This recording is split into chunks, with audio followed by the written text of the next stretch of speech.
Dear fellow unbelievers, nothing would have kept me from joining you, except the loss of my voice, at least my speaking voice, which in turn is due to a long argument I am currently having with the specter of death. Nobody ever wins this argument, though there are some solid points to be made while the discussion goes on. I have found, as the enemy becomes more familiar, that all the special pleading for salvation, redemption, and supernatural deliverance appears even more hollow and artificial to me than it did before. I hope to help defend and pass on the lessons of this for many years to come. But for now I have found my trust better placed in two things: the skill and principle of advanced medical science, and the comradeship of innumerable friends and family, all of them immune to the false consolations of religion.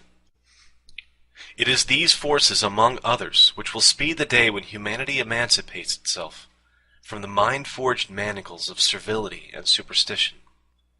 It is our innate solidarity, and not some despotism of the sky, which is the source of our morality and our sense of decency. That essential sense of decency is outraged every day. Our theocratic enemy is in plain view, protean in form.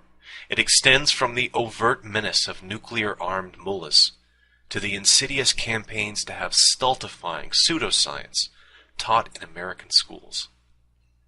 But in the past few years there have been heartening signs of a genuine and spontaneous resistance to this sinister nonsense, a resistance which repudiates the rights of bullies and tyrants to make the absurd claim that they have God on their side.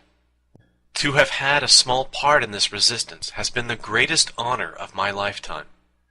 The pattern and original of all dictatorship is the surrender of reason to absolutism and the abandonment of critical, objective inquiry. The cheap name for this lethal delusion is religion, and we must learn new ways of combating it in the public sphere, just as we have learned to free ourselves of it in private.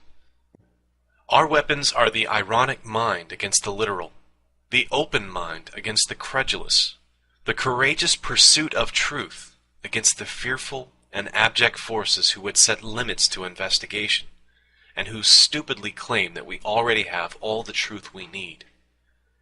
Perhaps above all, we affirm life over the cults of death and human sacrifice, and are afraid not of inevitable death, but rather of a human life that is cramped and distorted by the pathetic need to offer mindless adulation, or the dismal belief that the laws of nature respond to wailings and incantations.